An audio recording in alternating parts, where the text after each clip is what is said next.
Mail merge സമ്പ്രദായം ഉപയോഗിച്ച് പലർക്കുള്ള കത്തുകൾ തയ്യാറാക്കുന്ന ഒരു രീതി ഇവിടെ അവതരിപ്പിക്കുന്നു. ഇവിടെ കാണുന്ന ഹോം എന്ന ഫോൾഡർ ശ്രദ്ധിക്കുക. ഹോമിൽ അതിനാവശ്യമായ ഫയലുകൾ, അതിന് സഹായകരമായ ഫയലുകൾ നൽകിയിട്ടുണ്ട്. ഹോം തുറക്കുവാൻ രണ്ട് മാർഗങ്ങൾ ഉപയോഗിക്കാം. ഒന്ന്, ഇവിടെ കാണുന്ന ഹോം എന്ന ഫോൾഡറിൽ ഡബിൾ ക്ലിക്ക് ചെയ്യുക. അതല്ലെങ്കിൽ പ്ലേസസ് എന്ന പാനലിൽ, മുകളിൽ പാനലിൽ കാണുന്ന പ്ലേസസ് എന്നതിൽ ക്ലിക്ക് ചെയ്യുക.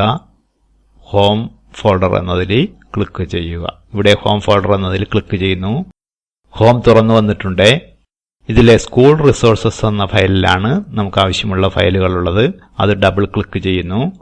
ഇതിൽ തന്നെ സ്റ്റാൻഡേർഡ് 10 എന്നതിലാണ് അവയുള്ളത്. അതുകൊണ്ട് സ്റ്റാൻഡേർഡ് 10 എന്നതും ഡബിൾ ക്ലിക്ക് ചെയ്യുന്നു.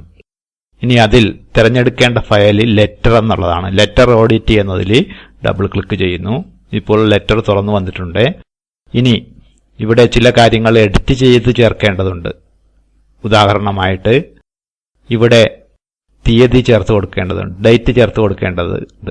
അതുപോലെ ഇവിടെ പ്രിയ രക്ഷിതാവേ എന്ന് വേണമെങ്കിൽ സംബോധന ചെയ്യാം. അതല്ലെങ്കിൽ അതിനനുസരിച്ച് മെയിൽ മെർജ് സമ്പ്രദായം ഉപയോഗിച്ച് തന്നെ എന്തെങ്കിലും കാര്യങ്ങൾ ചേർത്ത് കൊടുക്കാം. ഇനി മെയിൽ മെർജ് തുടങ്ങാം. മെയിൽ മെർജ് തുടങ്ങുവാൻ വേണ്ടി ഇൻസെർട്ട് എന്നതിൽ ക്ലിക്ക് ചെയ്യുന്നു. ഫീൽഡ്സ് എന്നതിൽ ക്ലിക്ക് ചെയ്യുന്നു. മോർ ഫീൽഡ്സ് എന്നതിൽ ക്ലിക്ക് ചെയ്യുന്നു. ഇതിൽ ഇപ്പോൾ ഡോക്യുമെന്റ് ടാബാണ് ആക്റ്റീവായിട്ട് കാണുന്നത്. നമുക്ക് വേണ്ടത് ഡാറ്റാബേസ് ടാബാണ്. ഇവിടെ കാണുന്ന ഡാറ്റാബേസ് ടാബ് സെലക്ട് ചെയ്യുന്നു. അതുപോലെ ഇവിടെ മെയിൽ മെർജ് ഫീൽഡ്സ് എന്നതാണ് സെലക്ട് ചെയ്യേണ്ടത്. മെയിൽ മെർജ് ഫീൽഡ്സ് സെലക്ട് ചെയ്യുന്നു. പിന്നെ ആഡ് ഡാറ്റാബേസ് ഫയൽ എന്നതിന് വലതുഭാഗത്ത് കാണുന്ന ടാബ് ശ്രദ്ധിക്കുക. ബ്രൗസ് ചെയ്ത് നമുക്ക് ആവശ്യമുള്ള ഫയൽ ഇവിടെ നിന്ന് തിരഞ്ഞെടുക്കാവുന്നതാണ്. ബ്രൗസ് ചെയ്യുന്നു. അതിൽ സ്കൂൾ റിസോഴ്സസ് ഡബിൾ ക്ലിക്ക് ചെയ്യുന്നു. സ്റ്റാൻഡേർഡ് 10 ഡബിൾ ക്ലിക്ക് ചെയ്യുന്നു. ഇതിലെ അഡ്രസ് ODS എന്ന ടാബ് എന്ന ഫയലാണ് നമുക്ക് ആവശ്യമുള്ളത്. അതിൽ ഡബിൾ ക്ലിക്ക് ചെയ്യുന്നു. മെയിൽ മെർജ് ഫീൽഡ്സ് എന്നത് സെലക്ട് ചെയ്യേണ്ടതുണ്ട്. ഇവിടെ അഡ്രസ് 3 എന്നുള്ളതാണ് നമ്മൾ ഇപ്പോൾ ചേർത്ത ഫയൽ. ഇനി നമുക്ക് തയ്യാറാക്കിയ എഴുത്തിലേക്ക് ഇതിനെ കൊണ്ടുവരിക. ഇവിടെ കാണുന്ന ഓരോ ഫീൽഡിനെയും കൊണ്ടുവരേണ്ടതുണ്ട്. അതിനുവേണ്ടി അഡ്രസ്സിന്റെ നേരെ ഇടതുഭാഗത്ത് കാണുന്ന ഒരു ത്രികോണം പോലത്തെ അടയാളം ശ്രദ്ധിക്കുക. അവിടെ ക്ലിക്ക് ചെയ്ത് കഴിഞ്ഞാൽ അതിലെ ഒന്നാമത്തെ ഷീറ്റ് പ്രത്യക്ഷമാകുന്നതാണ്. ആ ഷീറ്റിന് ഇടതുഭാഗത്തുള്ള ത്രികോണം പോലുള്ള അടയാളത്തിൽ ക്ലിക്ക് ചെയ്ത് കഴിഞ്ഞാൽ അതിലെ ഫീൽഡുകൾ തെളിഞ്ഞു വരുന്നതാണ്.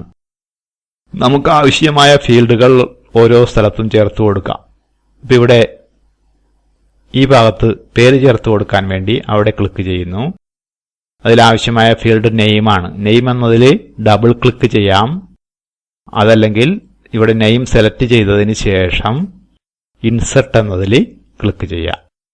ഇപ്പം ഇവിടെ ഇൻസെർട്ട് എന്നതിൽ ക്ലിക്ക് ചെയ്യുന്നു. അപ്പം അവിടെ നെയിം എന്ന ഫീൽഡ് വന്നു കഴിഞ്ഞു. ഇനി ഇതിന് താഴെ 2 എന്ന് കാണുന്നു. ആ 2 എന്ന ഭാഗത്ത് നമുക്ക് അഡ്രസ്സ് ചേർത്ത് കൊടുക്കേണ്ടതുണ്ട്. അവിടെയും നെയിം എന്ന ഫീൽഡ് ആവശ്യമുണ്ട്. മുമ്പ് നമ്മൾ ഇൻസെർട്ട് എന്നുള്ള ഇവിടുത്തെ ടാബിൽ ക്ലിക്ക് ചെയ്താണ് ചേർത്ത് കൊടുത്തത്. ഇവിടെ ഡബിൾ ക്ലിക്ക് ചെയ്ത് നെയിം എന്ന ഫീൽഡ് ചേർക്കുകയാണ്. ഡബിൾ ക്ലിക്ക് ചെയ്തപ്പോൾ നെയിം എന്ന ഫീൽഡ് അവിടെ വന്നു. അടുത്ത ഫീൽഡ് ഹൗസ് നെയിമാണ്. ഹൗസ് നെയിമിൽ ഡബിൾ ക്ലിക്ക് ചെയ്യുന്നു. ഹൗസ് നെയിം വന്നു കഴിഞ്ഞു. ഇനി സ്ട്രീറ്റ് നെയിമിൽ ഡബിൾ ക്ലിക്ക് ചെയ്യുന്നു. സ്ട്രീറ്റ് നെയിം വന്നു കഴിഞ്ഞു. അടുത്ത ഫീൽഡ് പോസ്റ്റ് ഓഫീസ്. പോസ്റ്റ് ഓഫീസിൽ ഡബിൾ ക്ലിക്ക് ചെയ്യുന്നു. പോസ്റ്റ് ഓഫീസ് വന്നു കഴിഞ്ഞു. അടുത്ത ഫീൽഡ് പിൻകോഡ്. പിൻകോഡിൽ ഡബിൾ ക്ലിക്ക് ചെയ്യുന്നു. പിൻകോഡും വന്നു കഴിഞ്ഞു. അടുത്ത സ്റ്റെപ്പ് ശ്രദ്ധിക്കുക. ഇനി നമുക്കിതിനെ സേവ് ചെയ്യേണ്ടതുണ്ട്. അതുകൊണ്ട് ഫയൽ എന്നതിൽ ക്ലിക്ക് ചെയ്യുന്നു. പ്രിന്റ് എന്നതിൽ ക്ലിക്ക് ചെയ്യുന്നു. ഇവിടെ യെസ് എന്നതിൽ ക്ലിക്ക് ചെയ്യുന്നു.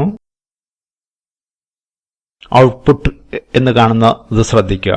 ഔട്ട്പുട്ട്, പ്രിന്റർ, ഫയൽ എന്നിങ്ങനെ രണ്ട് ഓപ്ഷൻ കാണുന്നുണ്ട്. പ്രിന്റർ ഓപ്ഷൻ സെലക്ട് ചെയ്ത് കഴിഞ്ഞാൽ നമ്മൾ പ്രിന്റർ കണക്ട് ചെയ്ത് നേരിട്ട് പ്രിന്റ് എടുക്കേണ്ടി വരും.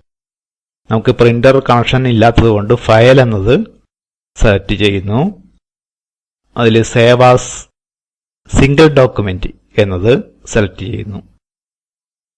അതിനുശേഷം ഓക്കെ എന്ന് കൊടുക്കുന്നു. ഇനി സേവ് ചെയ്യേണ്ട ഫോൾഡർ സെലക്ട് ചെയ്ത് കൊടുക്കണം. അതിന് ഡെസ്ക്ടോപ്പ് സെലക്ട് ചെയ്ത് കൊടുക്കുന്നു. ഡെസ്ക്ടോപ്പ് എന്നുള്ളതാണ് ഇപ്പോൾ ആക്റ്റീവായിട്ട് കാണുന്നത്. ഇനി ഫയലിന് നെയിം കൊടുക്കണം, ഫയലിന് പേര് കൊടുക്കണം. ലെറ്റർ എന്ന് പേര് കൊടുത്തു. ഡെസ്ക്ടോപ്പിൽ സേവ് ചെയ്യാൻ പോവുകയാണ്. സേവ് ഓപ്ഷനിൽ ക്ലിക്ക് ചെയ്തു. ഓരോ ഫയലുകളും കൃത്യമായിട്ട് സേവ് ചെയ്യപ്പെട്ടു കഴിഞ്ഞിട്ടുണ്ട്. ഇനി നമുക്ക് ഡെസ്ക്ടോപ്പ് ഒന്ന് തുറന്നു നോക്കാം. ഡെസ്ക്ടോപ്പിൽ ലെറ്റർ എന്ന ODT ഫയൽ കാണുന്നുണ്ട്. അതിൽ ഡബിൾ ക്ലിക്ക് ചെയ്ത് തുറക്കുന്നു. തയ്യാറാക്കിയ എഴുത്തിവിടെ കാണുന്നുണ്ട്. ആദ്യത്തെ ആളിന്റെ പേര് പ്രിയ വേണുക്കുട്ടൻ KK അവർകൾക്ക് എന്നായി മാറിയിട്ടുണ്ട്. ഇനി അതിന് താഴെ അഡ്രസ്സ് നോക്കുക. അഡ്രസ്സ് താഴെയും വന്നിട്ടുണ്ട്. അടുത്ത ലെറ്റർ നോക്കുക, മറ്റൊരാളുടെ പേരിലാണോ എന്ന് ചെക്ക് ചെയ്യുക. അടുത്ത ആളിന്റെ പേരിൽ തന്നെയാണ് വന്നിട്ടുള്ളത്. അയാളുടെ അഡ്രസ്സ് താഴെ കാണുന്നു. ഇതുപോലെ 40 പേര്, ലാസ്റ്റ് നമ്പർ നമുക്ക് നോക്കാം. 40ാമത്തെ ആളിന്റെ അഡ്രസ്സ് ഇവിടെ വന്നിട്ടുണ്ട്.